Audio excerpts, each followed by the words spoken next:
faktor keluarga itu sangat penting, Pak, dalam pendidikan seorang anak ya di sekolah.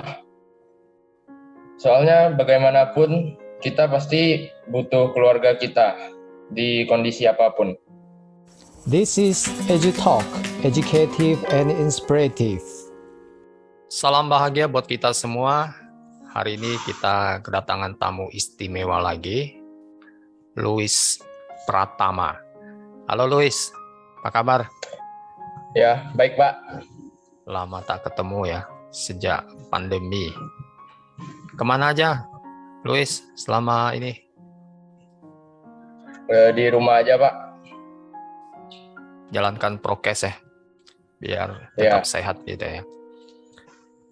Ini viewer EduTalk ini kan perlu kenal secara mendalam dengan Luis gitu. Bapak sih udah kenal Luis ya. Tapi ceritakan bagian-bagian yang Bapak belum tahu, Luis. Silakan Luis, masa kecil, hobi, riwayat pendidikan, silakan. Masa kecil saya itu saya masuk ke sekolah Bina Mulia itu pada saat TKA ya. Jadi saya itu sudah lama bersekolah di Bina Mulia sampai lulus di saat ini. Hobi saya sendiri adalah olahraga basket tentunya. Sekarang masih main basket? Sekarang sudah jarang Pak, karena pandemi ini. Ya, pandemi kadang buat kita punya kegiatan agak terhambat ya. Agak tersendat gitu. Sekarang olahraga apa aja? Sekarang olahraga di rumah aja Pak. Di rumah seperti aja ya? Seperti push up, kayak gitu. Iyalah, biar tetap olahraga tapi sehat gitu ya. Iya, biar badan tetap fit. Betul. Ini Luis kan barusan lulus SMA nih. Rencana mau kuliah kemana? Kuliah di Widya Dharma, Pak. Ambil apa? Jurusan manajemen bisnis. Oh, manajemen bisnis ya. Ini cita-cita akhirnya apa ini? Pengusaha, Pak. Oh, mantap. Jadi pengusaha. Bidang apa nanti yang mau digeluti, Luis, rencananya? Rencananya di bidang kuliner, Pak. Oh, kuliner. Iya. Luis suka masak ya? Suka. Cuman saya ingin kulinernya tuh buka restoran gitu, Pak. Oke. Restoran. Restoran biasa kan ada ini segmen-segmennya gitu loh. Iya. Luis maunya segmen yang mana ini? Anak muda. Oh, segmennya anak muda ya? Iya. Kira-kira mau buka di mana ini? Di Pontianak saja atau di beberapa tempat? Untuk saat ini sih susah ditentukan, Pak. Karena pandemi ini juga susah kan di bidang kuliner semua.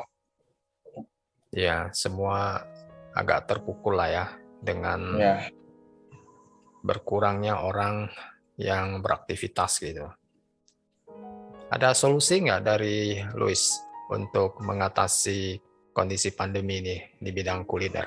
Ada ide apa gitu? Solusi saya sih mending kita mengalah saja. Jika pemerintah suruh gak usah keluar, kita tetap di rumah aja menjalani protokol. Luis lihat adanya GoFood itu gimana itu kaitan dengan bisnis kuliner itu?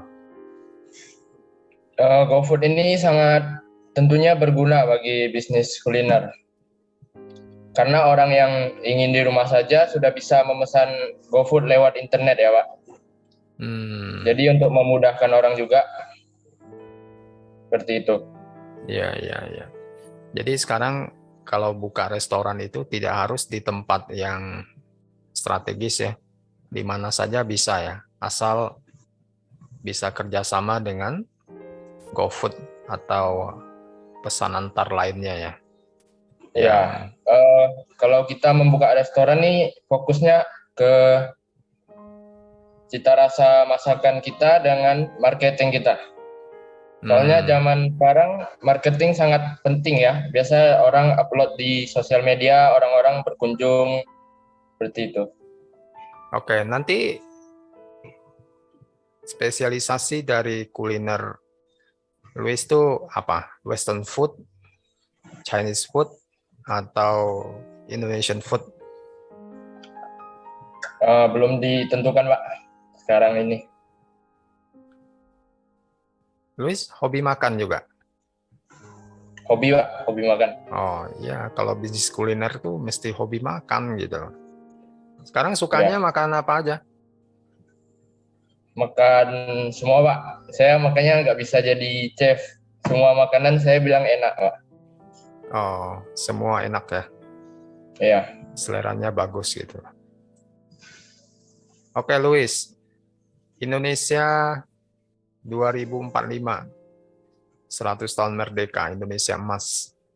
Apa visi Luis sebagai pengusaha kuliner melihat Indonesia di masa depan kita bersama itu? Saya tidak hanya ingin menjadi seorang pengusaha bisnis kuliner, tetapi saya juga ingin mendirikan usaha-usaha lain yang menciptakan lowongan kerja, Pak. Mantap. Selain kuliner apa lagi rencananya? Rencana selain kuliner sih berinvestasi di saham, Pak. Oh, jadi investor juga ya. Ya, Apakah sekarang udah mulai juga, mulai invest gitu, belajar sudah invest? mulai Pak. Sudah mulai ya. Di saham atau obligasi atau Di saham dan kripto, Pak. waktu dulu sekolah, kelas berapa? Luis sudah punya cita-cita jadi pebisnis bidang kuliner dan investor itu. Sejak saya SMA, Pak. Apa alasan waktu Luis pilih jurusan IS di SMA itu? Alasan saya itu pertama eh, karena di sosial ini kita bisa banyak belajar komunikasi. Soalnya saya pribadi itu lebih suka berkomunikasi dengan banyak orang gitu, Pak. Saya tidak terlalu berminat dengan bidang yang dokter, IPA gitu, Pak. Ya, lebih ke hubungan sosial ya. Saya lihat Luis kan Ya. banyak teman gitu ya. Ya, suka bergaul lah dengan banyak orang gitu. Luis, kalau di keluarga Luis berapa bersaudara? Saya dua bersaudara, Oh, dua ada bersaudara ya. satu adik perempuan. Oh, punya adik perempuan satu. Ya. Gimana hubungan keluarga dengan adik? Akrab atau gimana? Pada saat kecil sih, pada saat saya masih SD dan adik baru lahir sih, sering berantem gitu. Tapi makin lama itu makin tidak ada berantemnya. Soalnya udah dewasa kan. Ya, mungkin semua keluarga mengalami itu gitu ya.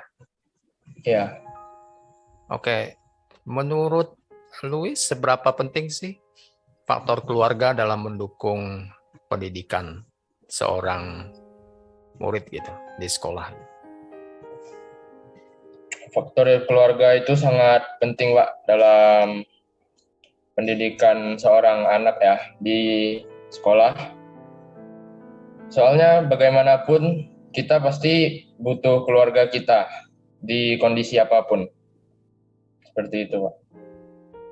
Ya, banyak ahli mengatakan bahwa manusia itu punya beberapa hal yang tidak boleh pecah, tidak boleh rusak. Satu di antaranya adalah keluarga. Kemudian persahabatan, integritas, kesehatan. Nah, masalah pekerjaan itu bisa berubahlah sesuai dengan perkembangan zaman gitu ya. Oh ya. Menurut Louis, faktor kedua nih, kesehatan gitu. Gimana Luis memandang kesehatan itu? Seberapa penting bagi kesuksesan seseorang? Kesehatan ini sangat penting, Pak, di usia muda. Soalnya nanti jika kita tidak merawat tubuh kita pada saat masa muda, akan berefek pada masa tua, Pak. Jadi jika kita masa muda misalnya terlalu sering yang aneh-aneh, yang merusak tubuh, jadi kita tidak bisa menikmati masa tua kita nanti. Begitu, Pak. Umur panjang tapi tidak fit ya. Harusnya umur Iya. panjang didukung oleh kondisi badan yang masih sehat dan bugar gitu ya. Betul, Pak. Oke.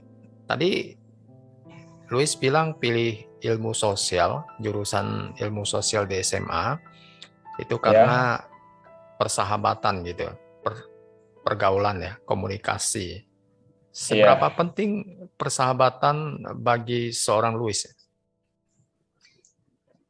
Persahabatan ini sangat penting, Pak. Pertemanan, jadi kita setiap hari bisa berkomunikasi dengan orang, dan jika kita cuma diam saja, kita tidak tambah ilmu dan pengalaman, Pak. Kita harus saling sharing dengan teman-teman kita juga, melakukan aktivitas yang berguna, Pak. Selama sekolah di BM, siapa sahabat karib Luis? Selama di sekolah di BM itu banyak, Pak. Saya berteman dengan siapapun. Di antara teman-teman itu ada nggak teman yang paling akrab gitu, paling dekat gitu, yang bisa Yang paling dekat itu berbagi suka duka gitu? Farel, terus Raymond, terus Vicky Wongso, Vicky Ternadi, Dervin, Vito. Itu Bapak lihat grup kalian lah ya, kemana-mana bareng ya, sebelum pandemi itu ya. Iya, Pak. Ya, kita kalau sudah bersahabat tuh biasanya akan sampai ujur, sampai tua. Nah, itu hal yang baik untuk dipertahankan. Karena persahabatan itu menentukan masa depan kita juga. Orang-orang terbaik yang terdekat dengan kita itu dapat dipakai untuk memprediksi kita akan jadi apa ke depannya gitu. Jadi kalau kita berteman dengan para pebisnis, ya kita akan jadi pebisnis. Kalau kita berteman dengan para ilmuwan, ya kita akan jadi ilmuwan. Kalau kita berteman dengan para dokter, ya biasanya jadi dokter gitu. Kalau berteman dengan para guru, ya kemungkinan akan jadi guru. Gitu. Nah itu dia. Baik, Luis, ada nggak pesan-pesan lain yang mau disampaikan ke viewer EduTalk yang belum Bapak tanyakan? Silakan. Saya hanya ingin sampaikan di masa pandemi ini, sebaiknya kita jangan keluar-keluar dulu agar masa pandemi ini cepat selesai dan kita dapat beraktivitas dan bertemu dengan teman-teman lagi. Seperti itu. Oke. Ini himbauan yang harus kita lakukan ya. Bukan demi kita sendiri, tapi secara kolektif masyarakat kita gitu. Iya. Bagaimana pandangan Luis tentang vaksin ini? Luis sudah ini belum? Sudah vaksin belum? Belum, Pak. Nanti ingin vaksin. Oh ya, tapi tetap ada rencana untuk vaksin ya? Tetap harus, Pak. Iya, supaya kita punya kekebalan tubuh pribadi, juga membentuk herd immunity di masyarakat kita kalau sudah sekitar 70-75% gitu yang sudah imunisasi. Baik, Luis, terima kasih sudah berbagi di EduTalk. Terima kasih juga, Pak, sudah mengajak saya untuk podcast. Ya. Semoga semua pembicaraan kita ini dapat memberikan pencerahan ya buat kita semua. Terima kasih, Luis. Sampai jumpa lagi. Terima kasih, Pak. Bye-bye. Bye, Pak. This is EduTalk, educative and inspirative.